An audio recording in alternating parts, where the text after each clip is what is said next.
That tackle and assist for Dallas is absolutely incredible, by the way. Yeah.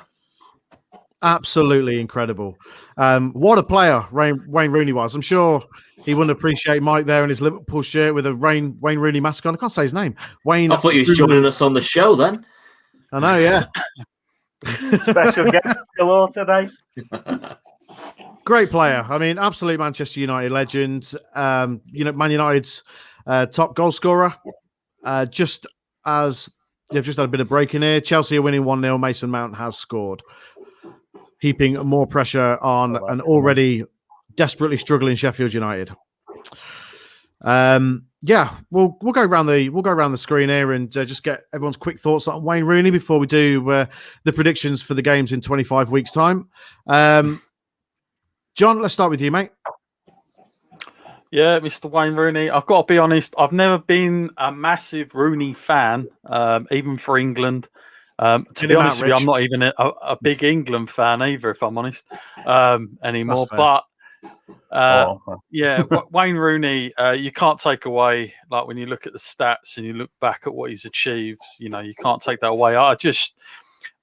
He'll go down, I think, as one of these players who has had an amazing career in the Premier League and everything else. But like, really, just to throw it out, and when you guys answer, is just to ask that question: like, is he considered like one of the world's greatest, or is he just like a Premier League great player, or do we consider him as like global star in that department? I'm interested to get that ideas from anyone else. But from my point of view, I think he's had a great career.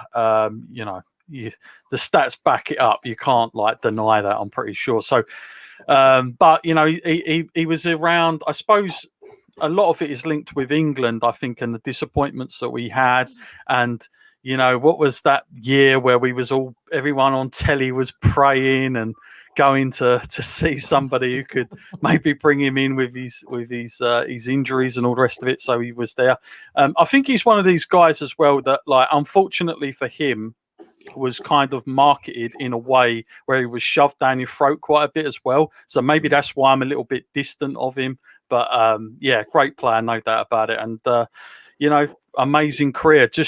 It's wild for me to think. I can remember when he signed for Man United, and everyone was like, "That's too much money. That's ridiculous." And wow, what a coup in the end.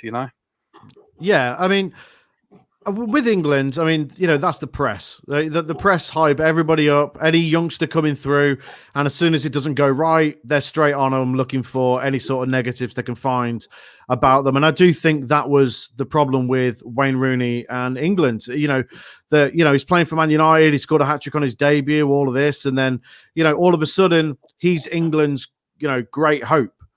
And then all of a sudden that pressure's on him. But it's the same for every young player who comes through.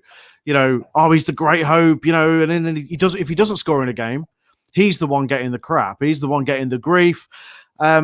So, I mean, international level, he's still England's all-time top goal scorer. I mean, that's a record that until somebody breaks it, can't be taken away from him. He is one of England's greatest ever players, is their top goal scorer.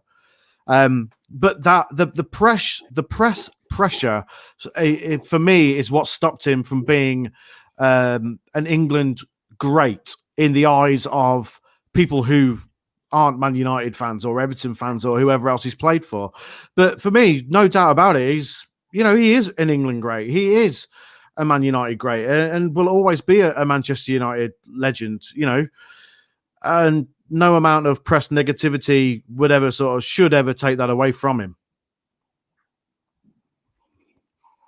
I hate the press, just so you know. That was me really. I feel like I killed you all off with me going off there. But I think the press ruins a lot of young players when it comes to playing at international level, especially when people. I'm with you there, John. A lot of people don't care as much about England games anymore. I'm one of them, but it's just due to the constant, hyping up in the press, and then when it goes bad,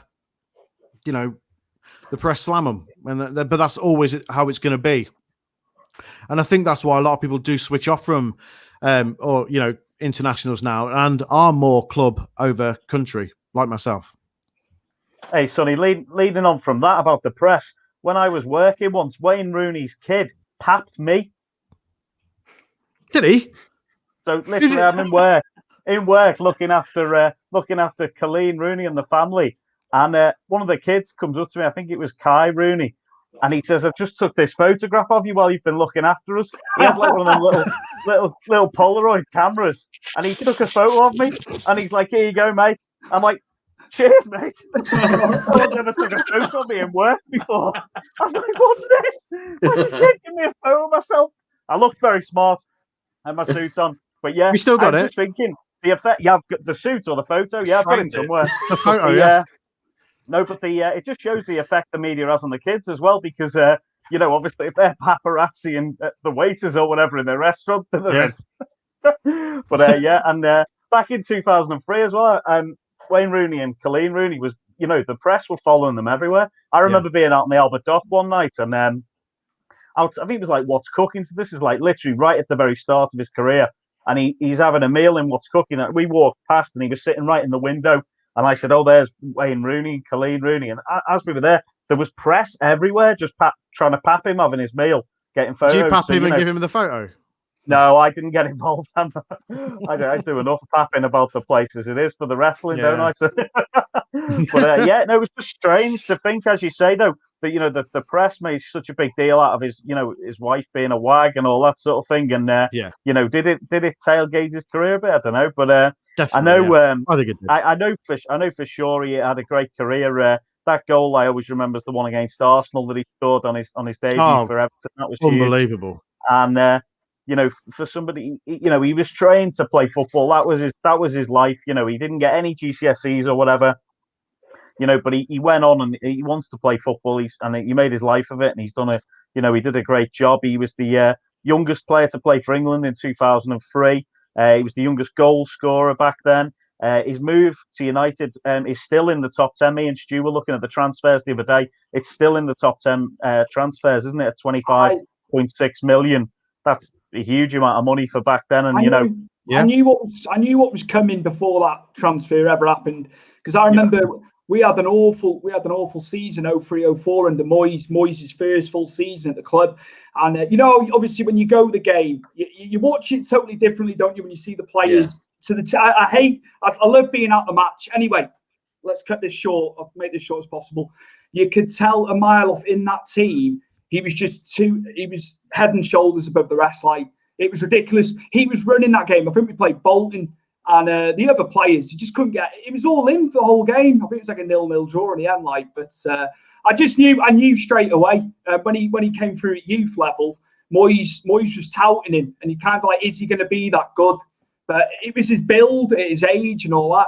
He was. It was the upper body, and he's incredible. So good, and great business for us in 2004. And after his Euro 2004 tournament, and then one game I do remember is the game against Fenerbahce in the Champions League. Yeah, he got a hat trick, didn't he? Yes, his debut. Yeah, he got a hat trick. Unbelievable. He was incredible in that game. It set the tone for me. How was he on free kick duty? Is what I want to know. How's he slid himself up the pecking order for that? I always remember the rip in the shirt as well. He ripped his shirt. He did. I always remember that. That he got a bollocking for that, I think. Did he? Yeah, I think so. I think he got a bollocking for that. His head was too big for the shirt. Yeah, when he got it in, his hair started to fall out. That's why he had to get a transplant. I just hope, like, going into his managerial side, I really wish the best to him. And he's got the right guys behind him. I know Steve McLaren's involved. Shay Given's there as well, isn't he? Yeah. Liam Rosina is on the coaching staff with him as well. So he's got a good basis of a coaching staff there. So all the best to him. He's been fantastic. He's been fantastic. I think he's always had the problem.